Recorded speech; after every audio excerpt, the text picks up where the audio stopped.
आज जिस बंदे की तस्वीर मैंने पीछे लगा के रखी है, इस चेहरे को ध्यान से याद रखना। इनका नाम है आदित्य धर एंड इन्होंने 2025 और 26 में ऐसी दो मूवीज लाई जो हालांकि एक ही मूवी है जिसने इंडियन सिनेमा के इतिहास को कंप्लीटली चेंज करके रख दिया। एंड बिलीव मी, ऐसा सिर्फ मैं नहीं कह रहा हूँ, बट रात के 1-2 बजे जब एक थिएटर में पूरी हाउसफुल ऑडियंस बैठ के सीटियां तालियां मार रही होती है ना, बस एक फिल्म को देखने के लिए, वो कोई बॉलीवुड से आने वाली ऐसी वैसी हिंदी फिल्म होती नहीं मेरे भाई। Salute to this man and जो सालों की रिसर्च उन्होंने की है इस एक फिल्म को बनाने के लिए। एंड मुझे तुम्हें ये पता ही होगा कि धुरंधर 2 एक अच्छी मूवी निकलने वाली है, बट इतनी अच्छी इसका आइडिया मुझे बिल्कुल भी नहीं था। तो बिना टाइम वेस्ट किए चलो मूवी कैसी थी उस पर आगे बात कर लेते हैं। Well, this is Joy and you are watching Joy Sama. Dhurandhar part 2 यानी कि धुरंधर द रिवेंज की कहानी धुरंधर पार्ट 1 के बाद से ही स्टार्ट होती है। अगर तुमने धुरंधर 1 इससे पहले देख रखी है या फिर नहीं देखी तो फिर से एक बार देख के तभी इस मूवी को थिएटर में देखने जाना, क्योंकि अगर वो नहीं किया तो इस मूवी का कुछ भी तुम्हें समझ में नहीं आएगा। जहां पर धुरंधर 1 खत्म हुई थी, यानी कि रहमान डकैत को जब फाइनली हमजा मार देता है, उसके बाद से कहानी यहाँ पर स्टार्ट होती है। ऑब्वियसली लियारी में रहमान डकैत के मौत के बाद एक पावर वैक्यूम क्रिएट होता है जिसको भरने के लिए आता है अरशद पप्पू और उसके गैंग। हमजा, उजैर और जो पूरी बलोच की गैंग है वो आगे क्या करती है, इससे ही मूवी स्टार्ट होती है, तुम समझ सकते हो। हाँ, इससे पहले तुम्हें जो हमजा अली मजारी की पास्ट है यानी कि जसकिराज सिंह रांगी,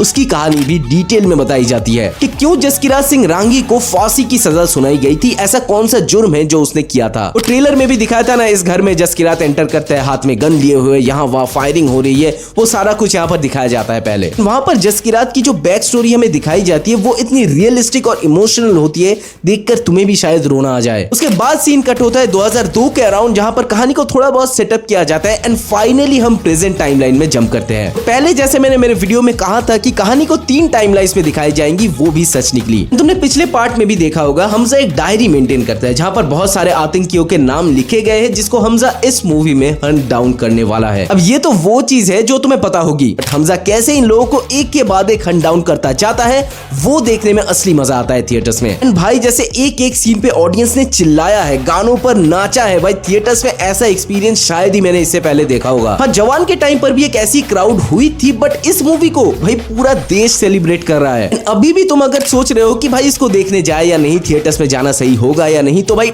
डेफिनेटली जाओ, ये तुम्हारी लाइफ टाइम एक्सपीरियंस में से एक होने वाली है। हमजा अली मजारी या फिर जसकिराज सिंह रांगी, जो भी तुम कह लो, अगर अर्जुन है तो उनके रथ के सारथी होते हैं आर माधवन यानी कि अजय सन्याल। इस मूवी को देखने के बाद बहुत सारे लोगों की हमारी इंडियन इंटेलिजेंस डिपार्टमेंट या फिर रॉ यानी कि रिसर्च एंड एनालिटिक्स विंग के प्रति रेस्पेक्ट और भी ज्यादा बढ़ने वाली है। एंड अजीत जोवाल, जिनके ऊपर ये अजय सन्याल का कैरेक्टर बेस्ड है, वो कैसे कॉम्प्लेक्स डिसीजंस लेते हैं एंड इतने बड़े बड़े मिशंस को अंजाम देते हैं, ये देखने के बाद तुम्हें यकीन होगा ओ भाई, हम यहाँ घर पे सोते रहते हैं, हमारे पीठ पीछे इतना कुछ होता है देश में, हमें पता ही नहीं होता। ह्यूज रेस्पेक्ट फॉर आदित्य धर, जिन्होंने इन सारी चीजों को रिसर्च करके प्रॉपर्ली स्क्रीन पे दिखाया है।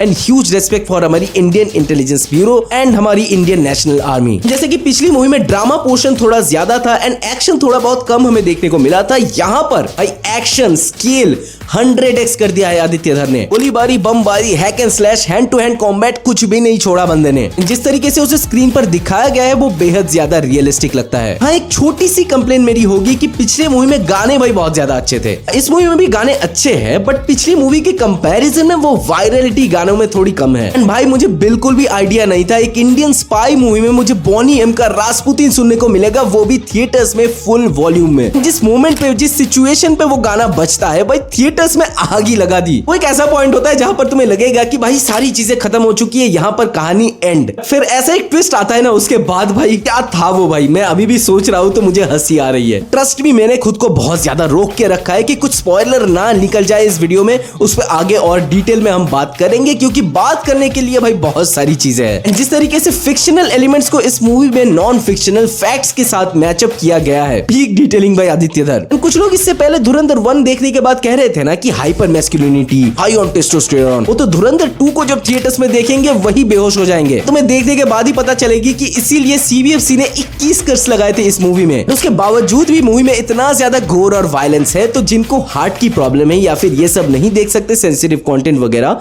उनको तो मैं कहूंगा कि इस मूवी से भाई दूर ही रहना। ऑफ कोर्स गालियां भी है मूवी में, एंड वो जिस टाइम पर आ रही थी, जिस मोमेंट पर आ रही थी, देख के भाई पूरा थिएटर हंसी से लोटपोट हो रहा था। मेरा 18 तारीख का 5 बजे का ही शो था, बट जब थिएटर्स में गया तो पता चला कि मूवी डिले हो चुकी है, वो भी 2 घंटे तक। बस यही कहानी खत्म नहीं होती, थिएटर ओनर से पता चला कि वो इस शो को कंप्लीटली कैंसिल ही करने वाले हैं, एंड अगली शो स्टार्ट होगी रात के 9:15 पे। तुम सोच सकते हो कि 4 घंटे वेट करने के बाद मेरा और बाकी ऑडियंस की क्या फ्रस्ट्रेशन लेवल होगी। और उसके बाद जब मूवी फाइनली स्टार्ट होती है और बाकी जब ऑडियंस थिएटर से मूवी देखने के बाद निकलती है फाइनली, उन सब के फेस पर इतने बड़े बड़े स्माइल्स थे, एक कंटेनमेंट थी कि फाइनली धुरंधर 2 थिएटर्स में एक्सपीरियंस कर ली। उसने बिल्कुल भी डिसअपॉइंट तो नहीं किया, अपने एक्सपेक्टेशन से भी बहुत ज्यादा डिलीवर किया। एंड इसको देखने के बाद एक रियलाइजेशन भी मुझे हुई कि इंडियन आर्मी के जो लोग होते हैं उनको तो प्रॉपर रिकग्निशन भी मिलती है, एंड उनके मरने के बाद उनको शहीद करार किया जाता है, उनको फैमिली को भी सपोर्ट प्रोवाइड किया जाता है गवर्नमेंट की तरफ से। And with due respect to हमारी इंडियन आर्मी, हमारे इंडियन स्पाइस जो होते हैं उनको तो कोई भी नहीं जानता होता है, उनके मरने के बाद हमारा देश भी उनको कंप्लीटली नकार देता है कि ये आदमी इंडिया से बिलोंग करता था। एंड उनके परिवार को भी ये पता नहीं होता कि उनका बेटा या फिर उनका भाई या फिर उनका पति किस हालत में होगा, फिर जिंदा भी होगा या नहीं। उनके मरने के बाद गवर्नमेंट की तरफ से उनको कोई फाइनेंशियल हेल्प भी नहीं मिलता। इस वीडियो में भाई उन सारे इंडियन स्पाइस को, उन सारे अनसंग हीरोज को मेरी तरफ से कोटि कोटि प्रणाम। सारे जानलेवा और जोखिम भरे काम वो हमारे देश के लिए करते हैं, वो हम सारे अपने घर में बैठकर इमेजिन भी नहीं कर सकते। मूवी में एक कैमियो भी रखा गया है जिसको मैंने पहले ही गेस कर लिया था, तो मेरे लिए उतना ज्यादा सरप्राइजिंग तो नहीं था, बाकी सारे ऑडियंस के लिए वो एक काफी मजेदार मोमेंट होने वाला है। मूवी के खत्म होने के बाद एक पोस्ट क्रेडिट सीन भी है, तो उसके लिए भी थोड़ा सा रुक जाना, क्योंकि वो मूवी के खत्म होने के बाद उसको एक प्रॉपर क्लोजर देती है। एंड हमजा के कैरेक्टर के लिए तो भाई वो सीन काफी ज्यादा इंपॉर्टेंट होती है। बाकी ओवरऑल क्या ही बात करें, तुम्हें मेरे रिव्यू से पता चल ही गया होगा कि धुरंधर 2 मुझे कितनी ज्यादा पसंद आई, और आगे भी इसको लेकर और ज्यादा बात हम करेंगे। ऑफ कोर्स ये सिर्फ इंडिया में नहीं बल्कि वर्ल्ड वाइड धमाका मचाने वाला है, तुम बस देखते जाओ आगे ये कौन कौन सी रिकॉर्ड्स ब्रेक करता है। बाकी मेरी तरफ से इस मूवी को 4.5 आउट ऑफ 5 स्टार्स। जल्दी मिलेंगे अगली वीडियो में, तब तक अगर धुरंधर 1 तुमने देखी है बट एंडिंग समझ में नहीं आई, या फिर धुरंधर 1 की कहानी भी फटाफट से देखनी है, तो हमारी इस वीडियो को जरूर से चेकआउट करना। चैनल में अगर नए हो एंड वीडियो भी तुम्हें पसंद आई तो वीडियो को एक लाइक और चैनल को सब्सक्राइब भी कर लो भाई, हम तुम्हारे लिए हर हफ्ते ऐसे ही वीडियोस लाते रहते हैं। मिलते हैं अगली वीडियो में। भारत माता की जय।